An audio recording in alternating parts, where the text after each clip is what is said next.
आरती पे अगर आप टिप्पणी अब करेंगे, आरती के चरित्र पे सवाल उठाएंगे तो आरती का पति आप पे केस कर सकता है। एक कहावत है मिथिलांचल में कि अघोरी डरा थूक से। वकील होके बोलते हैं कि आरती ने आशिक बदला, अब आरती मनु के साथ शादी करेगी अपने जेठ के साथ, ये कहाँ तक सही है सर? एक वकील होने के नाते हमको प्रतिक्रिया देने से रोक लगाने की कहाँ पर है उसको प्रावधान। मैं एक वकील हूँ, दूसरी तरफ एक इंसान हूँ, तो मैं एक वकील के हैसियत से नहीं। और आशिक टर्म क्या आपत्तिजनक है? मैं अपने पत्नी का आशिक हूँ, तो मैं हस्बैंड भी हूँ लेकिन आशिक भी हूँ, तो ये कह देना कोई भी उसका आशिक भी हूँ, उसका साजन भी हूँ, तो मेरी पत्नी का साजन कोई और होगा, हस्बैंड मैं होगा, ये तो संभव नहीं। तो भाई यदि मनु उसका हस्बैंड है तो उसका आशिक भी है, उसका दीवाना भी है, उसका साजन भी है। अब तो आरती के पिता के वकील हैं तो आरती के बारे में भला बुरा ही बोलेंगे, है ना? क्यों कह दिया आपने? ये मैं निर्दोष लोगों को बचा रहा हूँ। लोग बोल रहे हैं कि केस सॉर्ट आउट हो गया, मैनेज हो गया, तो ये सॉर्ट आउट और मैनेज की बात कहाँ से आ गई? आरती अब अकेली नहीं रही, शादी करने के बाद सशक्त हो चुकी है और उसका पति मनु भी उसके साथ है।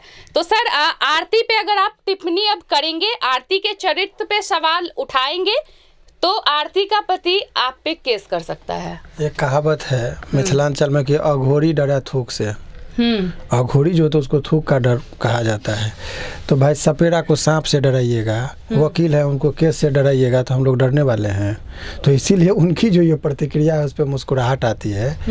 आप जेल से उसको डर लगता है जो कुकर्म करता है, जेल से आपको डरना चाहिए कि आपने गलत किया है, माँ बाप को झूठे मुकदमे में फंसाया है।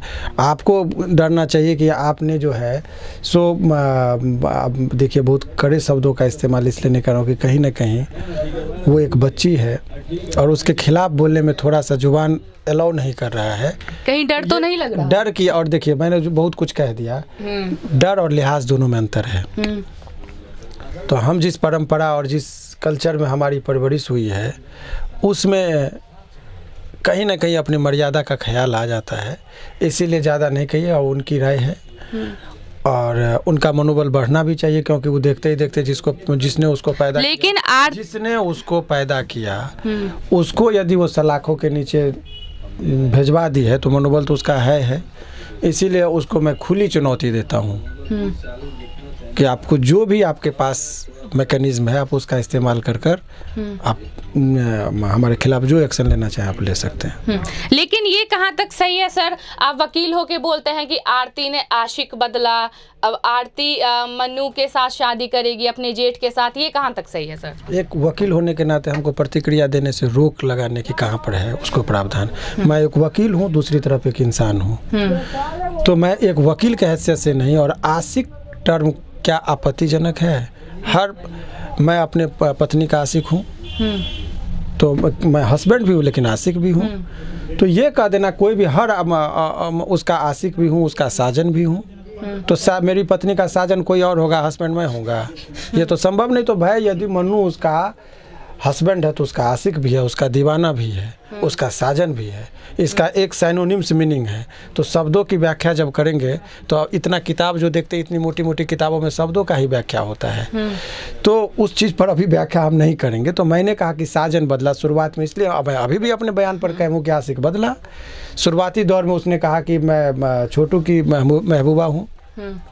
अच्छा सर, आप तो वकील हैं, आप वकील हैं, आप केस लड़ सकते हैं, लेकिन जो आम लोग सोशल मीडिया पे आके आरती को खुलेआम गाली दे रहे हैं, उन लोगों की डरने की जरूरत है या नहीं? देखिए जनता है, अच्छा लगेगा तो ताली भी देंगे और बुरा लगेगा तो गाली भी देंगे, उसकी प्रतिक्रिया पे आप। लेकिन आरती के पति मनु यादव ने बोल दिया है कि जितने लोग गाली दे रहे हैं, जितने लोग उंगली उठा रहे हैं, सब पे मैं केस करूंगा। तो उसके हिसाब से मैंने देखा है कि एक पर अभी गया है 49 लाख कुछ व्यूज़ गया है टोटल। एक आंकड़ा के मुताबिक इस पूरे खबर को लगभग 5 विभिन्न चैनलों के माध्यम से 5 से 7 करोड़ लोग देखे हैं, जिसमें कमेंट बॉक्स में आप जाएंगे तो लगभग आपको लगता है कि मैंने 7 लाख से ऊपर लोगों ने कमेंट में निगेटिव कमेंट लगभग किया है। तो 7 लाख लोगों को यदि आप जेल में डालेंगे तो शायद नीतीश जी के पास उतनी बड़ी जेल भी नहीं है कि जिसमें इतने लोगों को वो रख पाएंगे। अब वैसे भी दारू से भरा हुआ है, तो ये सब आकलन नहीं है और ना समझ लोगों पर हमारी प्रतिक्रिया देना उचित नहीं है। उनका अपना व्यक्तिगत जीवन है और अपने जीवन को सार्वजनिक सार्वजनिक खुद कर रहे हैं, प्रेस कॉन्फ्रेंस कर रहे हैं। तो जब आप प्रेस कॉन्फ्रेंस कर रहे हैं और हमारे मोबाइल पर आपकी खबर आती है, मैं मंगाने कोई झांकने आपके घर में नहीं जाता हूँ। जब आपका मीडिया आपके ही द्वारा संचालित प्रेस कॉन्फ्रेंस का जब खबर लोगों के मोबाइल में आता है मेरे इच्छा के विरुद्ध, तो उस पर हमारा प्रतिक्रिया देने का भी अधिकार है। और मैं यदि जिस लोगों को, हर आदमी को होता है, मुझे भी बहुत लोग निगेटिव बोलते हैं। भाई यहाँ तो राम और रावण दो तरह के लोग रहे हैं। रावण का भी कुछ समर्थक रहा है और राम के भी कुछ समर्थक रहे हैं। तो हर आदमी का समर्थक है। कुछ लोग अच्छाई के साथ जो दे वो राम का समर्थक, जो बुराई का, राम और रावण धर्म से मत जोड़िए, अच्छाई और बुराई का प्रतीक मानकर मैं कह रहा हूँ। अच्छा सर, आप तो आरती के पिता के वकील हैं, तो आरती के बारे में भला बुरा ही बोलेंगे, है ना? ये क्यों कह दिया आपने? ये मैं निर्दोष लोगों को बचा रहा हूँ। ये निर्दोष लोगों को बचा रहे हैं? बिल्कुल। देखिए, इसमें जो आपको लग रहा है ये बहुत अच्छा बात वो लोगों के जहन में आ सकता है।